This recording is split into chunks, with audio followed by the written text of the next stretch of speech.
there is a large population of people that really hate this game. How could anybody hate this? Maybe there's something I missed.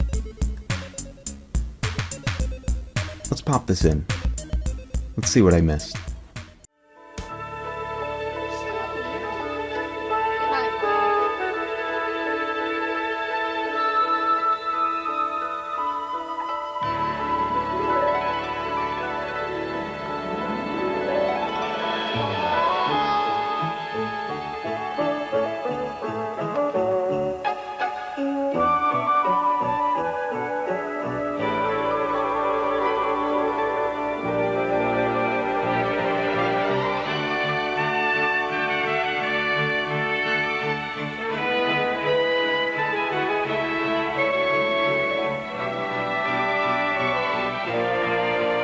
Only from Atari.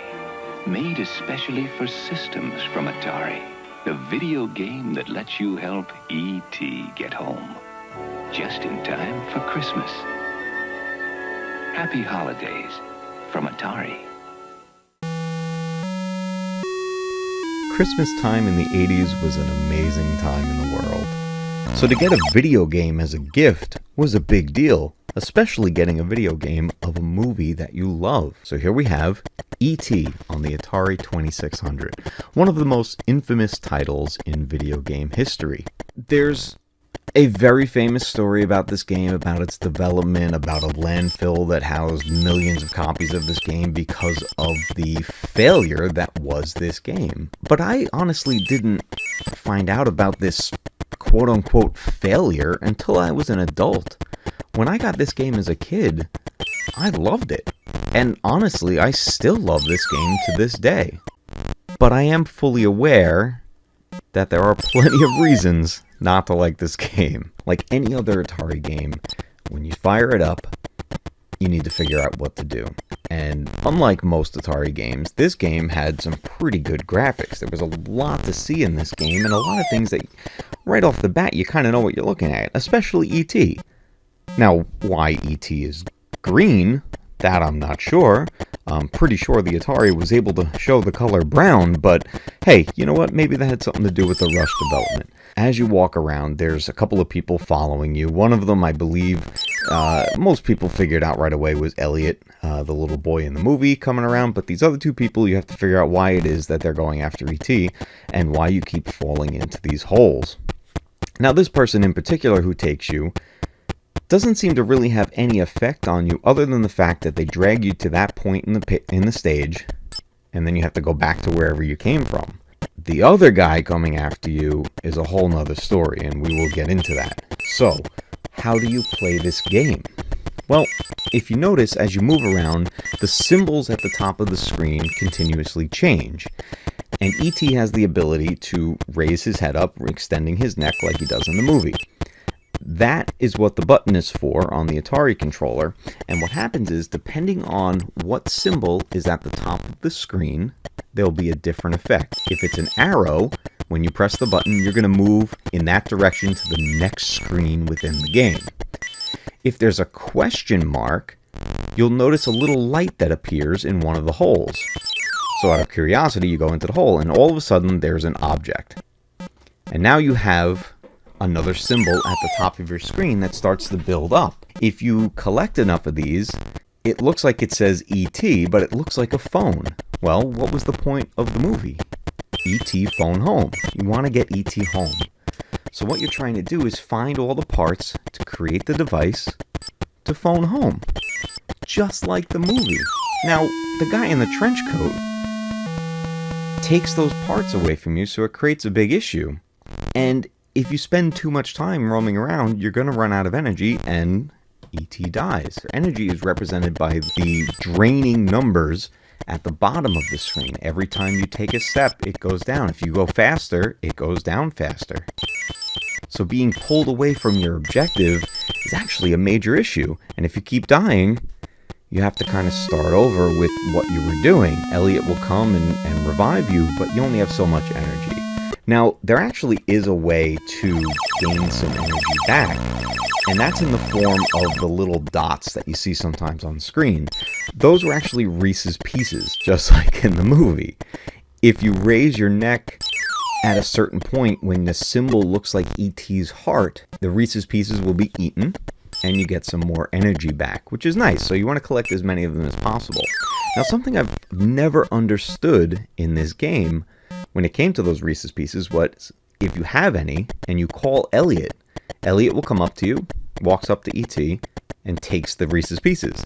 I have no idea why you would ever want to do that, because he does in fact take them. You don't gain any energy back, and literally that's it. He just takes them. So I'm not sure what the point of calling Elliot is. Now, the major frustration of this game is falling into these holes. The trick is finding the right way out of the hole. But once you have all the pieces to the phone, well, now what? What do? You start trying every symbol that you see on the top of the screen and frantically run around trying to find the right thing to do. And that can be a daunting task. It also takes up time. Eventually you find a symbol that looks like a little spaceship. And now you have this timer that appears on the screen. Okay, well, now we're on to something. I have all the phone pieces. I found a spaceship symbol. So the first thing I think to do is, alright, I'm going to go back to where the ship dropped me off. Just like in the movie, go back to the woods and try to call them. And you find this target symbol, and that's the one where you start calling out. Now, I'm not sure why this happens, but every time I've ever played this game, the first time I collect all the phone pieces and I go to that symbol and start calling out, it never works. So you have no choice but to try to find that spaceship symbol again. But sometimes you find yourself roaming around every screen because you're not exactly sure where that symbol was to begin with. And the worst thing to happen at a moment like that is if the guy in the trench coat shows up and takes your phone pieces away, because then you have to go find them again. And that can definitely be frustrating. Now, look, games were only so advanced at this time, so there was a lot of forgiveness we had as players for games. We understood that there was limitations, but at the same time, there was nothing else to really compare it to. This was top of the line. So when I had a game like this, where I knew what I was looking at, compared to other games that I played, I was willing to have a lot of patience with this game. So you try everything. You try calling Elliot, you try calling from different screens, and nothing seems to be working, and you're running out of energy quickly. How do you actually phone home? How do you get E.T. home? And I'll be honest with you, I don't know exactly what the right conditions are. Sometimes I feel like I just got lucky, where I called to the ship, and I find that target symbol, and I call out, and the ship comes to get me. Other times, it just doesn't work. And then, sometimes, the two people coming after E.T. don't show up for a long time, which is great, because they're not distracting you anymore. They're not pulling you away or taking the phone pieces. But your main goal is to reach out, phone home once you have all the pieces, so that the ship eventually comes and takes E.T. home. And as the timer goes, you just hope for the best. And eventually, E.T.'s family comes, takes him home. You get an end screen where E.T. is outside of Elliot's house, I guess. There is a strange hum noise that happens at this point. I'm not exactly sure what that is. And in classic Atari fashion, the game starts over, and you play the whole thing again. And there you have it. E.T. on the 2600. Now, was this really as bad as its reputation says it is? I honestly don't think so. It's still one of my favorite games to go back to. Sure, it has its frustrating moments, but once you really start to get a grasp on what the game's looking for you to do, it's actually a lot of fun.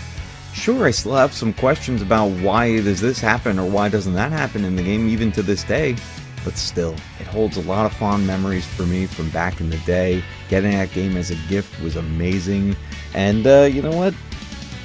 I'm always gonna love this little guy right here. I mean, how can you not like everything this guy's in? I should mention, this was not the only game made about E.T. There was a game made on the original PlayStation of E.T. and I only played it once. It was a bad game. And maybe, just maybe, I'll cover that game too. In the meantime, I hope you enjoyed this look back at just a fond memory I had of games growing up. I would love to do more of these. I would love to find out in the comments what games you guys would like to see me cover. I got tons of games that we can play. And listen, just throw some suggestions in there. There's a good chance I got that game down here in the Mac Cave. Hit that like button, hit the subscribe button, and remember to ring that bell for notifications for all my newest posts. Thanks for joining me here in the Mac Cave. I'll see you next time.